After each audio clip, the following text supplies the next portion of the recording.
many other people, तो we can start. So हमने last time जो है वेक्टर्स स्टार्ट किया था, उसमें वेक्टर्स में हमने जो है कुछ बेसिक्स कवर किए थे। पहले तो मैग्नीट्यूड क्या होता है वेक्टर्स में। एक तो सबसे पहले वेक्टर्स के अंदर दो चीज़ें होती हैं, डायरेक्शन होती है, मैग्नीट्यूड होता है। मैग्नीट्यूड कैसे फाइंड करते हैं, वेक्टर्स को कैसे रिप्रेजेंट करते हैं कॉलम फॉर्म में, और उसको एडिशन कैसे करते हैं, ये सब चीज़ें हमने कवर की थी। उसके बाद हमने देखा था कि पैरेलल वेक्टर्स जो हैं उनकी क्या प्रॉपर्टीज होती हैं, उनकी डायरेक्शन सेम होती है, तो उसको हम किस तरह से रिप्रेजेंट कर सकते हैं। तो रिमेंबर, ये हमने कॉलम वेक्टर्स का देखा था, हमने पोजीशन वेक्टर्स की बात की थी। पोजीशन वेक्टर्स क्या होते हैं, और जो है हमने पैरेलल वेक्टर्स में देखा था कि उनमें क्या है, डायरेक्शन सेम होती है, तो उसको हम इस फॉर्म में लिख सकते हैं कि one vector is some constant times the other vector. और उसमें दूसरी क्या ऑप्शन होती है कि आप उनके अगर कॉलम वेक्टर्स की फॉर्म में लिखा हो, तो हमने एक क्वेश्चन में देखा था आगे कि हम x और y कंपोनेंट्स की रेशियोज को भी इक्वेट कर सकते हैं। So for example, if I were to remind you of that, यहाँ पे अगर मैं पैरेलल वेक्टर्स का देखूं कोई, तो यस दिस वन। तो यहाँ पे ओ टी और एम जो थे वो तीनों एक स्ट्रेट लाइन पे लाए करे थे, तो इसका मतलब ये है कि इसमें ओ टी अगर वेक्टर है कोई और ये एक ओ एम वेक्टर है, तो both of them are going to have the same direction. तो उसका एक तरीका तो क्या होता है कि आप एक वेक्टर को m times the other vector कर दें, so this is O M equals m times O T. अब इसको सॉल्व कर लें आगे to find the value of k, that is one method. And the other way we discussed was okay, that's going to be easier almost every time, and that is कि आप उन दोनों vectors को इस तरह से लिख लें। so आपके पास एक ये ओ एम वेक्टर है, ये आपका ओ टी वेक्टर है, and then what you would say is कि उनकी जो x components और y components की ratios हैं, you can simply equate them because since they are parallel vectors, they have the same direction, तो आप उनकी ratios को equate कर सकते हैं। ठीक है, तो एक्स और वाई कॉम्पोनेंट्स। अब इसको इस तरह भी समझ लें कि ये देखें, ये जो ये वाई कॉम्पोनेंट होता है ना जो नीचे वाला है, और ये एक्स कॉम्पोनेंट होता है जो ऊपर वाला है। सिमिलरली ये दूसरा जो वेक्टर है, इसमें ऊपर ये एक्स कॉम्पोनेंट है और नीचे वाई कॉम्पोनेंट है। तो अगर आप इसको ग्रेडियंट फाइंड करना होता है, आपने इसका ग्रेडियंट, या in fact let me just right it ऊपर। सो आपने इन दोनों के ग्रेडियंट्स फाइंड करने होते हैं। तो ग्रेडियंट कैसे ग्रेडियंट का क्या मतलब होता है, it's the change in Y. Change in Y vectors में किस तरह से रिप्रेजेंट होती है, that's the Y component. So change in Y that is 16 over change in X that is 24।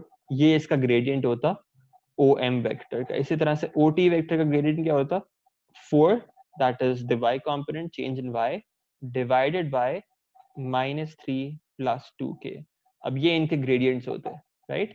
सो अगर ये वेक्टर्स की सेम डायरेक्शन है, यानी कि वो पैरेलल हैं, तो आप क्या कर सकते हैं, आप इनके ग्रेडियंट्स को जो है वो इक्वेट कर सकते हैं, right. It's the same thing as what we are doing here. वहां पे हम x component over y component करें, यहाँ पे अगर आप ग्रेडियंट की टर्म्स में सोचें, तो you can equate y over x and for both of those vectors. ठीक है, तो पैरेलल वेक्टर्स के केस में you can do most of the questions, almost all of the questions like this। सिर्फ एक टाइप होती है जहां पे आपको जो है रेशियो फाइंड करनी होती है, वहां पे this method is going to be useful, जो m वाला m से मल्टीप्लाई करते हैं। Will discuss that case today as well, जहां पे आपको रेशियो फाइंड करनी होती है एग्जैक्ट। बट अदरवाइज जहां भी आपके पास के पैरेलल वेक्टर्स वाला क्वेश्चन हो, आप ये भी यूज कर सकते हैं कि आप सिंपली उनके ग्रेडियंट्स को इक्वेट कर दें, या फिर आप इसको इस तरह से रेशियोज को उनको इक्वेट कर दें। ठीक है, सो इसमें कोई प्रॉब्लम तो नहीं है, because this is something that lot of students get confused with. So I would recommend कि आप इस मेथड को, if you have understood this, you try, you attempt the other questions using the same method as well, and see के आप जो है ये कर पा रहे हैं कि नहीं कर पा रहे हो, फिर आप उसको क्वेश्चंस हैं तो मेक श्योर यू आस्क। तो ये ज्यादातर चीजें हमने लास्ट टाइम कवर की थी। We'll try to do some more practice on that today as well, जितना हमें टाइम मिलता है बाद में। लेकिन एक चीज हमने नहीं कवर की थी, so I will start with that, and that was grid questions like this. ठीक है, जब आपको इस तरह ग्रिड गिवन होती है और आपको इस ग्रिड को यूज करके कुछ करना होता है। ठीक है, so I will start off with this question. अब इसमें देखें the grid is a bit slanted, right now it doesn't matter. ठीक है, वो स्लैंटेड ग्रिड हो, बिल्कुल जो है वो परपेंडिकुलर हो, that doesn't matter. All you have to do is आपने जो है ना इसके एक साइड को जो है एक्स कंपोनेंट कंसीडर कर लेना। So let's say I say this is 1 unit on the X side, this is 1 unit on the Y side. ठीक है, एक तो ये चीज होगी। उसके बाद आपने क्या करना है, जो भी वेक्टर्स गिवन है ना, जो भी वेक्टर्स गिवन है आपने उसको इस फॉर्म में लिख, इसकी टर्म्स में लिख लेना। So this is 1 unit on the X axis, this is 1 unit on the Y axis. तो आप ए और बी को ना, ये जो गिवन है for example in this case, आप इनको एज कॉलम वेक्टर्स जो है ना इनको लिख लें। सो ए को हम कैसे लिख सकते हैं एज अ कॉलम वेक्टर? देखिए आपको इस पॉइंट से स्टार्ट करें, how much do you have to move horizontally like this. अब इसको हॉरिजॉन्टल कंसीडर करें बिकॉज देखिए ये हमने कहा था कि ये आपका एक्स कंपोनेंट है, this is your Y component एक तरह से। ठीक है, जिस तरह यहाँ पे एक्स और वाई के टर्म्स में लिखते हैं, एक्स कंपोनेंट वाई कंपोनेंट, हमने इसको एक्स कंसीडर किया, इसको वाई कंसीडर किया, राइट। तो अब ए को कैसे लिखेंगे? हॉरिजॉन्टली आपको कितना, -1 -2। यस, तो आपको -1 हॉरिजॉन्टली आपको 1 यूनिट लेफ्ट जाना पड़ रहा है, and then you have to go 1 unit 2 units down. So you'll say this is -1 and -2. इसी तरह से you can write b in terms of the same thing. आपको horizontally जो है 2 यूनिट्स जाना पड़ रहा है, that's +2 units because आप right जा रहे हैं, और vertically you don't have to move anywhere, so that's 0. तो जब आपने इस तरह की टर्म्स में लिख लिया, now it's going to be fairly simple. अच्छा, उससे पहले वो क्या कहता है, given that OP is equal to 2a, अब OP कोई वेक्टर है, OP का क्या मतलब है? Remember you have to understand this notation as well. OP means you have to start from O and end at P. आपको O से start करके P पे पहुंचना है। उसने कहा कि OP is equal to 2 times A, and you have to mark and label the position of P on the grid. So एक तो तरीका ये है कि आप फिगर से भी आपको समझ आ रही है कि ये A है, तो 2A क्या होगा, इसी को आप लाइन को एक्सटेंड कर दें और इसको डबल कर दें। ठीक है, तो यहाँ ये पॉइंट आपका आ जाएगा P। अगर आपको ग्रिड से इस तरह से समझ नहीं आ रही, you can also use this thing here. ये 2a है, तो आप क्या कर सकते हैं, आप कहते हैं OP is equal to 2 times A। तो 2 टाइम्स A क्या है? A vector is -1 -2, this gives us -2 and -4। तो आप O से स्टार्ट करेंगे, you go 2 units left, and 1 2 3 4 units down, you get to this point P। ठीक है, तो आप इस तरह भी कर सकते हैं कैलकुलेट करके, या इस केस में आप डायरेक्टली जो है वो ग्रिड में देखें, ए को आपने सिर्फ 2 से मल्टीप्लाई करना है, दैट मींस आपने उसकी लेंथ को डबल कर देना है उसी डायरेक्शन के अंदर। So we have marked this point P now.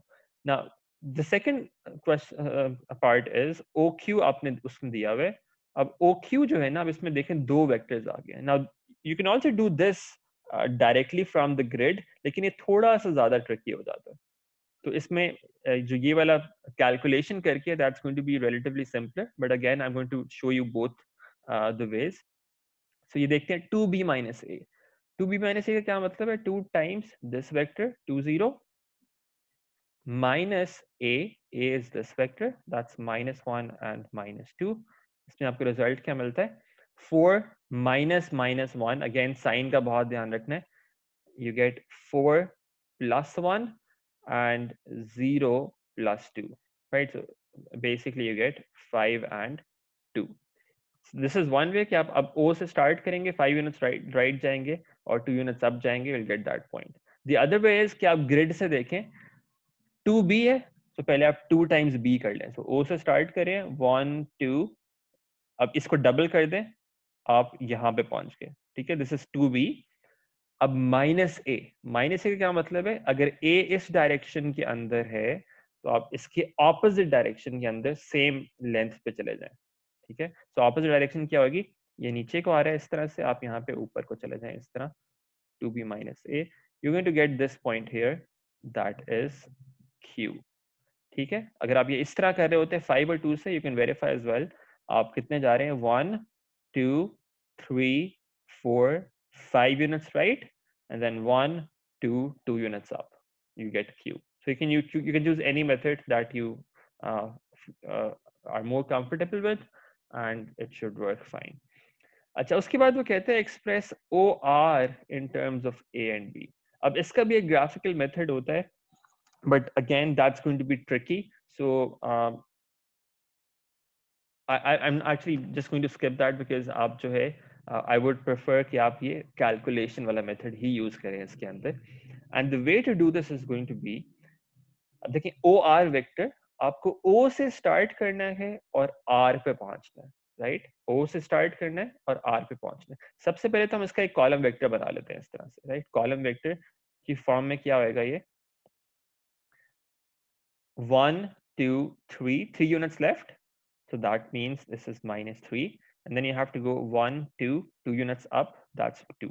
So OR जो है कॉलम वेक्टर की फॉर्म में तो -3 2 बन गया, लेकिन उसने क्या कहा है, you have to write in terms of A and B. ठीक है, अब इसका स्टैंडर्ड मेथड हमेशा क्या होएगा? You're going to say this is vector OR, this is equal to, अब ये A और B की टर्म्स में लिखना है ना, तो अब आपने ना यहाँ पे कोई भी कॉन्स्टेंट्स अज्यूम कर लेना जो क्वेश्चन के अंदर नहीं यूज हुए हुए. सो फॉर एग्जांपल यहाँ पे आई वुड रिकमेंड आप यूज कर लें m times A plus n times B. So basically the idea is कि आपको A और B की टर्म्स में लिखना है ना कुछ, लेकिन A और B की टर्म्स में आपको नहीं पता कि A किससे मल्टीप्लाई होगा और B किससे मल्टीप्लाई होगा, तो आपको ये m और n की वैल्यूज फाइंड करनी है. ठीक है, that's basically the goal कि आपको m और n की वैल्यूज फाइंड करनी है. यस सर, ये OR का कैसे आया कॉलम वेक्टर? देखिए आप -3 और 2. O से स्टार्ट करें, R पे पहुंचना है आपने, ये R उसने ग्रिड में दिया हुआ है ऑलरेडी. अच्छा, ठीक है. तो आप O से R पे कैसे पहुंच सकते हैं? You have to go 1 2 3 units left, that's -3, and you have to go 1 2 units up, that's 2. तो उसने R ऑलरेडी दिया हुआ था क्वेश्चन में. ठीक है, अब ये आपका स्टैंडर्ड मेथड है, ये आपने याद रखना है. ये आपने OR का वेक्टर फाइंड कर लिया, राइट साइड पे आपने कहा it's something multiplied by A plus something multiplied by B. अब ये m और n की वैल्यूज क्या हैं ये आपको फाइंड करनी है. ये जब मिल गया तो इसका मतलब है कि आपने A और B की टर्म्स में इसको लिख दिया. तो अब आप क्या करेंगे, आपको OR वेक्टर भी पता है कॉलम वेक्टर फॉर्म में, वो क्या है? That is -3 and 2. m times A vector भी पता है आपको, that is -1 and -2, plus n times आपको B वेक्टर भी पता है, दैट इज 2 and 0. ठीक है, अब इससे आपके पास दो इक्वेशंस आ जाएंगी जो mostly जो है they're going to be fairly easy to solve. So you get -3 is equal to -m plus 2n. एक तो ये इक्वेशन आ गई, इसमें आपके पास दो वेरिएबल्स हैं, राइट? तो इसको डायरेक्टली तो भी सॉल्व नहीं कर सकते. एक और इक्वेशन आपके पास क्या आ जाएगी? 2 is equal to -2m plus 0. अब देखिए इसमें सिर्फ एक वेरिएबल है, अगर दो भी होते तो फिर आप इन दोनों को साइमल्टेनियसली सॉल्व कर लेते, लेकिन एक उनके 2 मार्क्स का है, इसमें मोस्टली जो है अगर इतने मार्क्स हों तो ये काफी आसानी से सॉल्व हो जाएगा. इसमें एक वेरिएबल आ रहे हैं हमारे पास, m is going to be equal to -1 here. m की वैल्यू मिल गई हमें, अब हम यहाँ पे m की वैल्यू यहाँ पे पुट कर देते हैं. put m equals -1 in the other equation, we get -3 is equal to minus into -1 plus 2 times n. तो ये 1 आ गया, 1 उधर गया, ये माइनस हो गया, आपके पास n की वैल्यू इवेंचुअली क्या आ जाएगी? -2 आ जाएगी. ठीक है, तो अब आप लिख देंगे आपका जो वेक्टर OR है, that is basically OR equals m, that is -1, so -a plus n की वैल्यू क्या है? -2, so -2b. So this is what OR is. ठीक है, ये क्लियर है? सर ये लास्ट पार्ट नहीं समझ आया अभी तक, सी पार्ट भी अभी करा है. सर ये कैसे पता चल रहा है कि हमने उनको जो भी ये सर OR किया है साइमल्टेनियसली करना है या इस तरह करना है? बेटा ये साइमल्टेनियसली सॉल्व करें ना, तो आप यहाँ पे साइमल्टेनियसली सॉल्व करने की आपको जरूरत ही नहीं पड़ी, बिकॉज एक इक्वेशन से आपको ऑलरेडी जो है वो एक वेरिएबल की वैल्यू मिल गई. अच्छा, सो लेट मी रिपीट. आपको यहाँ तक समझ आ गई ये जो स्टेप किया है? सर ये वाला स्टेप जी ये आखिरी वाला ही नहीं समझ आया सर, ये जो यहाँ पर सॉल्व किया है साइमल्टेनियसली। अच्छा चलो उस पे आते हैं। ये लेफ्ट साइड पे ये जो मैंने ग्रीन में लिखा है ये क्लियर है? जी सर। अच्छा जब ये क्लियर है तो इसके बाद तो बहुत सिंपल। आप देखें ये ऊपर वाले कंपोनेंट्स को आप इक्वेट कर देंगे। देखिए अगर दोनों साइड्स पे इक्वल हैं इसका मतलब है कि इसके एक्स कंपोनेंट्स भी इक्वल होने चाहिए और इसके वाई कंपोनेंट्स भी इक्वल होने चाहिए, राइट? तो मैं इसको पहले एक स्टेप और कर देता हूँ to make it easy to understand. इसके बाद देखें इसको मैंने एक तरह से लिख सकते हैं -3 and 2 इज इक्वल टू, इसको मैं सॉल्व कर लूँ राइट साइड पे, सिंप्लीफाई कर लूँ थोड़ा सा, -m -1 times m plus 2 times n, ठीक है? और नीचे मेरे पास क्या आ गया -2m प्लस 0, तो दैट इज सिंपली प्लस 0, ठीक है? अब मैंने क्या किया इन दोनों को इक्वेट कर दिया, बेसिकली एक्स कंपोनेंट्स को इक्वेट कर दिया, that gives us -3 is equal to -m plus 2n। y components को इक्वेट कर दिया, दैट इज 2 इक्वल्स -2n। बिकॉज अगर दोनों वेक्टर्स इक्वल हैं इसका मतलब है कि x कंपोनेंट भी इक्वल होना चाहिए, y कंपोनेंट भी इक्वल होना चाहिए। ये हमारे पास दो इक्वेशंस आ गई। अब दो इक्वेशंस है, दो वेरिएबल्स हैं, इनको सॉल्व करना है। तो हम तो एसेंशियली वैल्यू साइमल्टेनियसली वैल्यूज आ जाएंगी, वैल्यूज को फिर रिपोर्ट कर लेंगे। वैल्यूज आप वापस उसके अंदर इनपुट कर देनी है, m और n की वैल्यूज, जी ठीक है? So this is always going to work and this is something जिसमें आपको सोचना नहीं पड़ेगा, आप बस ये स्टैंडर्ड मेथड आपने डायरेक्टली अप्लाई कर देना है। ग्राफिकल मेथड में आपको बता देता हूँ, if you think you are able to do it great, क्योंकि ग्राफिकल मेथड थोड़ा सा लेस टाइम कंज्यूमिंग है, लेकिन उसमें जो है थोड़ा सा उसको समझना पड़ता है। ग्राफिकल मेथड क्या होगा इसके अंदर, आपने ना आपके पास दो पॉइंट्स कौन से, आपने O से R पे पहुंचना है, आपने O से स्टार्ट करना है, राइट? इस पॉइंट O से स्टार्ट करना है और R पे पहुंचना है, राइट? ग्राफिकल मेथड में आप करते ये हैं कि दोनों में से ना एक पॉइंट पे आपने एक वेक्टर के पैरेलल लाइन बना देनी है। तो A और B की टर्म्स में लिखना है ना, तो एक पॉइंट से आपने A के पैरेलल लाइन बना देनी है और दूसरे पॉइंट से आपने B के पैरेलल लाइन बना देनी है, ठीक है? इट डजंट मैटर किससे आप A की बनाए किससे आप B की बनाए, किसी एक को भी आप चूज कर लें। फॉर एग्जांपल मैं R को चूज करता हूँ, R से let's say I make a line that is parallel to A। A के पैरेलल लाइन क्या होगी, देखें इसके पैरेलल इसी तरह से इस डायरेक्शन में, that's going to look something like this. दोनों साइड्स पे एक्सटेंड कर दें बेशक, that's fine. So this is how it's going to look like, ठीक है? ये लाइन कैसी है, A के पैरेलल है। ये क्लियर है? इसमें कोई प्रॉब्लम? ओके अच्छा, दूसरे पॉइंट से आपने दूसरे वेक्टर को पैरेलल बना देनी है। So what ever is the other vector now, अभी ए को आपने ऑलरेडी बना दी है वहां पे, ओ जो पॉइंट है इससे मैं बी के पैरेलल लाइन बना देता हूँ। तो बी के पैरेलल लाइन कैसे होगी, बी इस साइड पर ऐसे ही है, यहाँ पे ये लाइन बन गई बी के पैरेलल, ठीक है? अब आपने क्या करना है,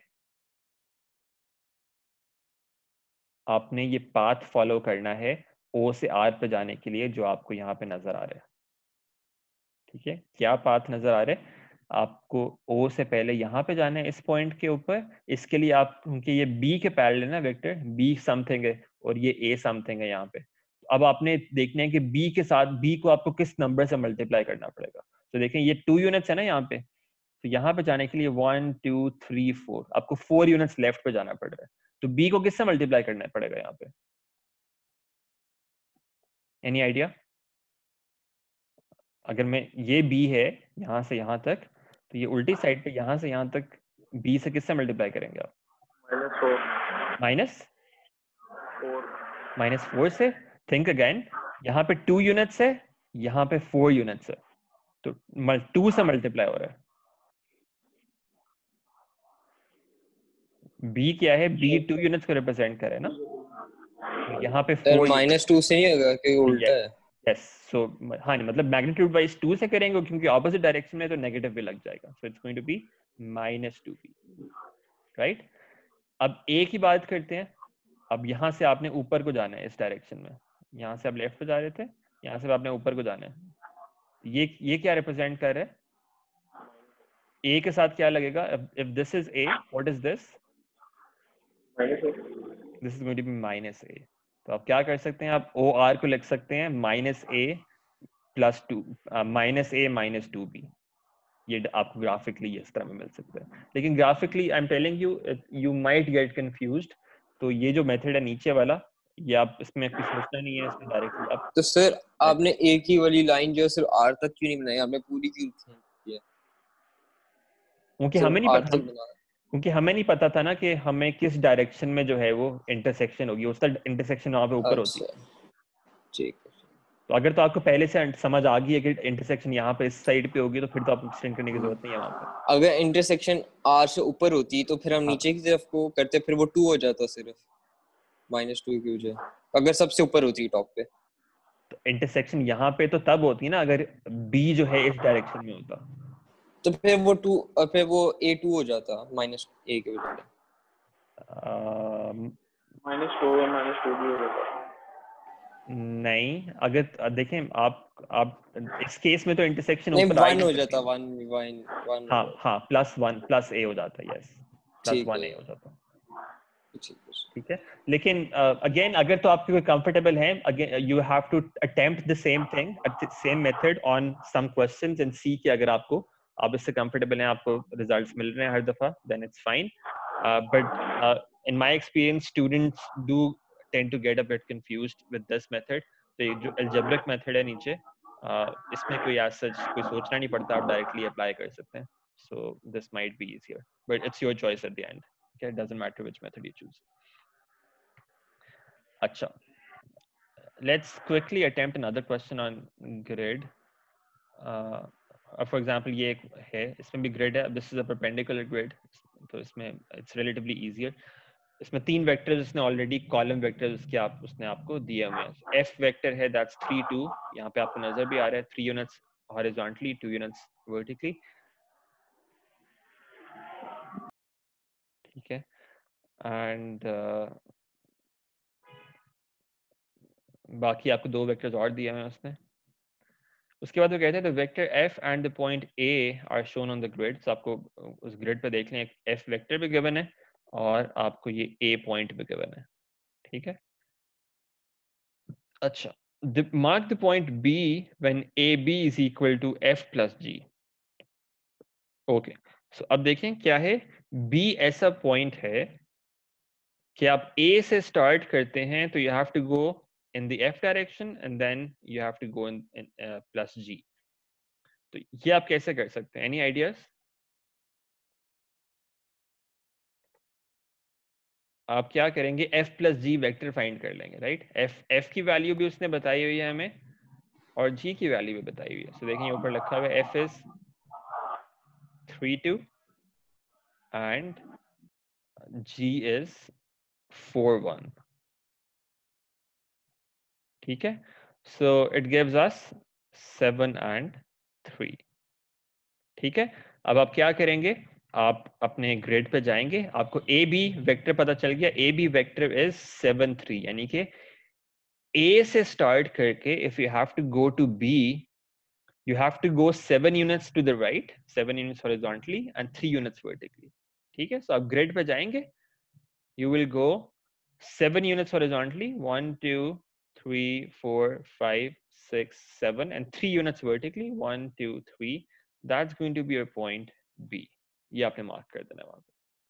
ठीक है, and the same method applies for the other AC and AD as well. तो यहाँ पे देखें AC is -2h, so -2h क्या होगा, -2 multiplied by whatever is the value of h there, h is -1 and 2, तो -1 and 2 से multiply कर देते हैं इसको, -1 and 2, this gives us 2 and -4.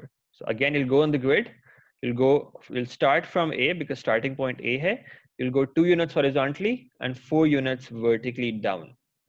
ठीक है, so 2 units right, 4 units down, 1 2 units right, 1 2 3 4 4 units down, that's your point C।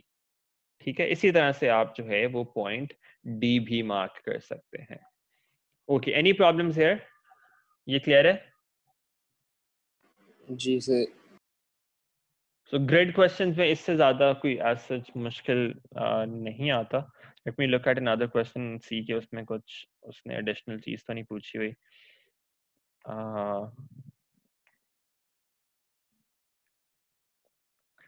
P Q magnitude find करना है, इसमें भी कुछ ऐसा नहीं है. इसमें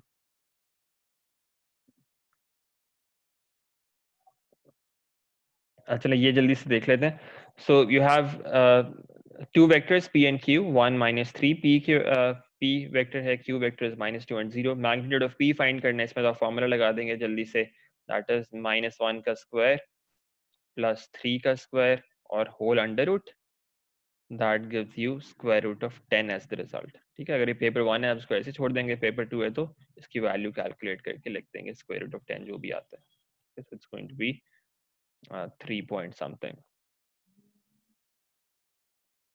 ठीक है. अच्छा, on the unit grid below, अब ये एक grid है.